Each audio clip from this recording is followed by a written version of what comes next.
Oh, excuse me, that was good timing, wasn't it? That's not what you wanted to see when you switch on. Right, so, 2nd of the night, still 6th of November, but we're getting ahead of ourselves, which is always handy, because you never know what's going to happen. So this one, and you might recognise another one of the jam labels from Chris and Lindsay Cook. Thank you very much, the pair of you. And this one, if you've seen the title or you're watching the opening credits, and you might be reading this going, Dailuaine, what? How do you pronounce that one?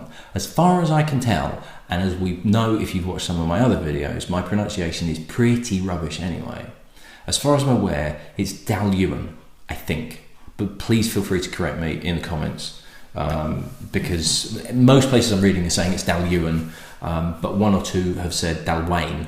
So I'm going to go with Dailuaine. And Dailuaine means Green Valley, and this is where the distillery is, and it is in literally a green valley. Funny that, isn't it?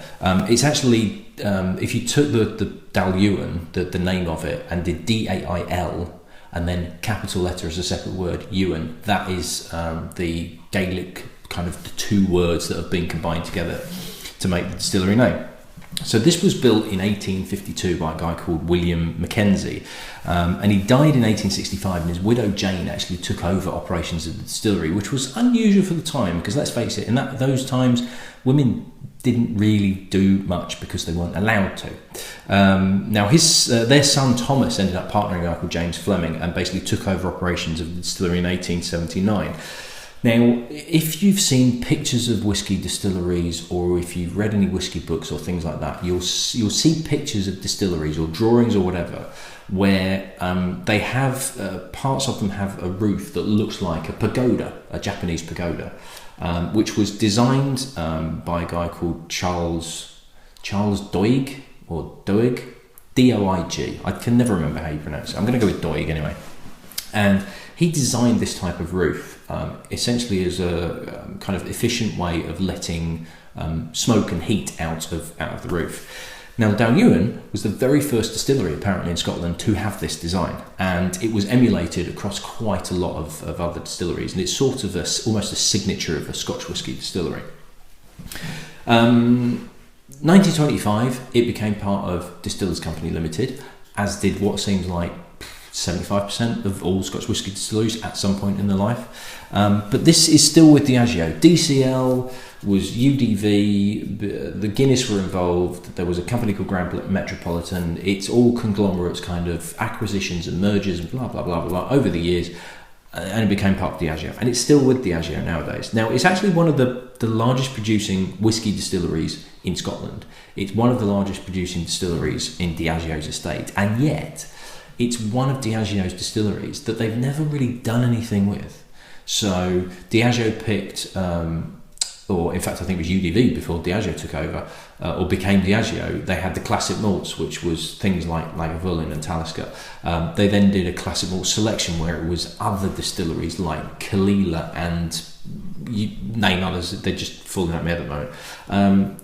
But considering the amount that Dailuaine make and produce in a year, only 2% of their output is released as a single malt, and this particular one is essentially the official bottling, even though it's a semi-official bottling, which looks like this. It's their Flora and Fauna range, so it's a 16-year-old bottled at 43%, and the rest of it goes into blends. The majority is Johnny Walker, apparently. So it's another distillery, and quite a few of the Speysiders are. I mean, we're on D. We're still relatively early on. I kept saying it was 60, and it wasn't. I've got 50 Speyside distilleries in this run, and we've got Dailuaine, Convormore, Colburn, Bravel, Capadonic, Altavane, Ben Rinus, Balmenach, Altmore, although that's now but we'll include it. Uchthusk. So nearly all of them that we've had so far are ones where they're not really made for single malt production and never have been, but it's very hard to find them even now because they're still being used in blends. And this is another one where it's quite hard to get hold of. So you're looking at about 50 quid, 50 to 55 quid. Whisky Exchange is selling this for 54 quid. So I don't think I've ever had Dailuaine. I can vaguely remember seeing it in Flora and Fauna bottle, possibly at the whisky shop, maybe when I was working for Oddbins back in the day. But I know for certain I have never had it. So what we're looking at, 16-year-old, and that is a decent colour. That is very much burnt orange. Now I don't know about the Flora and Fauna range, whether they had colouring added to them. They're not cask strength, not 43%, but if they're unchill filtered, I mean, if there's not, it's a 16-year-old, and I don't know what cask it was matured in. I don't know whether it's sherry or bourbon. The colour of that suggests to me bourbon, to be honest, but I could be completely wrong, and normally are. But it's so dark,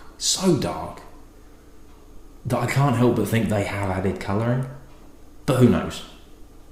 No, it's not like I can take the colouring out, so we'll just have to deal with it.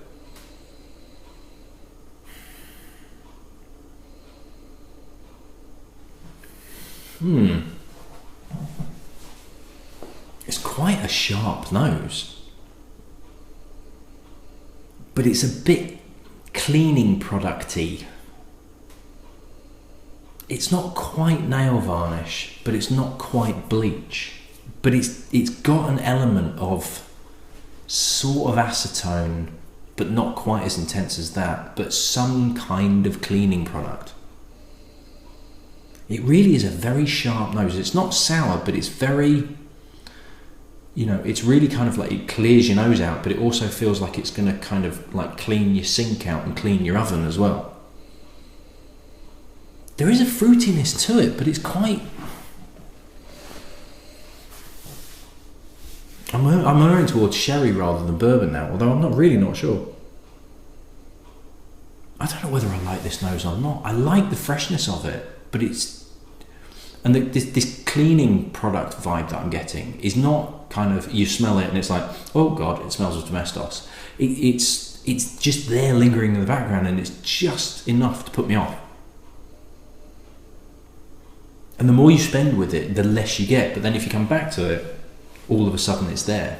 It's very, very unusual. Okay, well, let's hope it's not on the palate.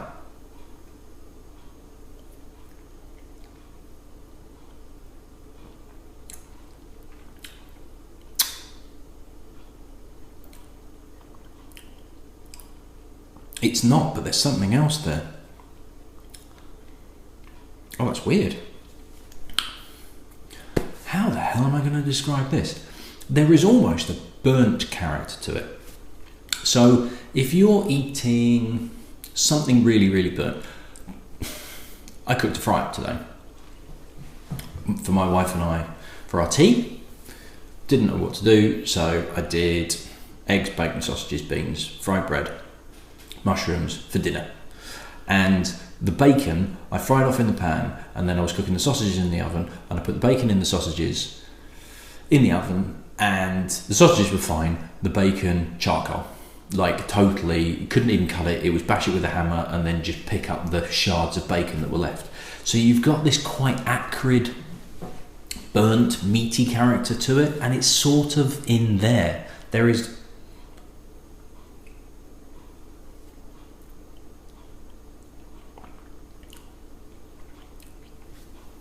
right at the back of the throat, there's a real kind of charcoaly,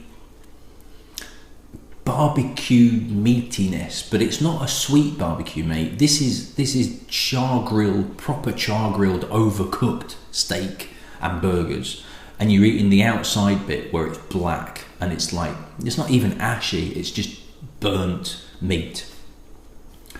There's a big wave of sweetness coming underneath it as well, and it's very raisiny, that's why I'm going from bourbon to sherry. I'm thinking very much sherry cask. It's really raisiny and really sweet, as well as this burnt character, and it kind of works and kind of doesn't, because it kind of reminds me of having barbecued food where it's overcooked, which I kind of like, with barbecue sauce that's really sweet, which I really like.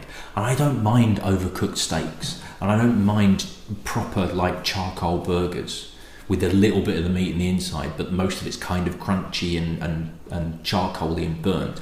I kind of like that, but at the same time, it's not that pleasant a flavour, and it just about gets away with it.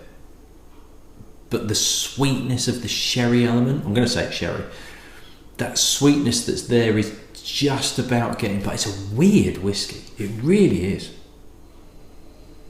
The nose is slightly off-putting.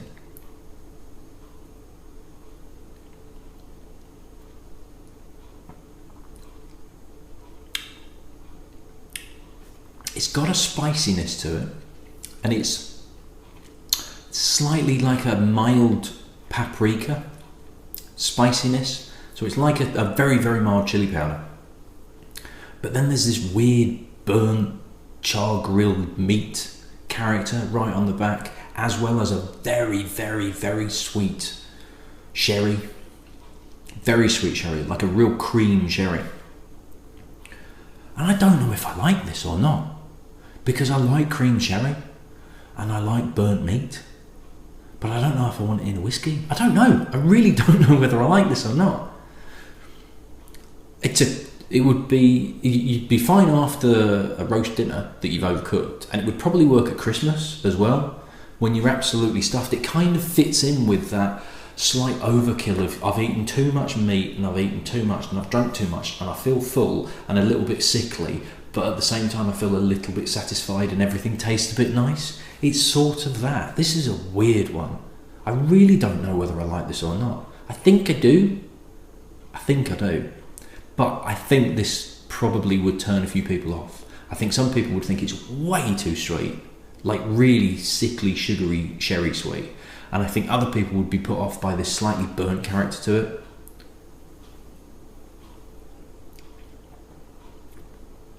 It's a little unbalanced as well. It's just a little bit, the flavours that are in there are just a little bit disparate. It's weird. Really weird. I think I like it. But I'm not convinced. If you've had this, and if Chris and Lindsay, well, I know Chris is watching because he's watching all of them because he's an idiot, but Chris, what did you think of this? Because I think I like it, but I'd love to know what you think, because it's an odd one. It's a right oddball of a whiskey, which is maybe why Diageo have decided not to do anything with them as a distillery, because they can't figure out what the hell to do with it. Unusual. But a decent way to sign off the weekend. Work tomorrow. Yay. Right, that's me done. Time for bed. I'll see you at the next one. Cheers.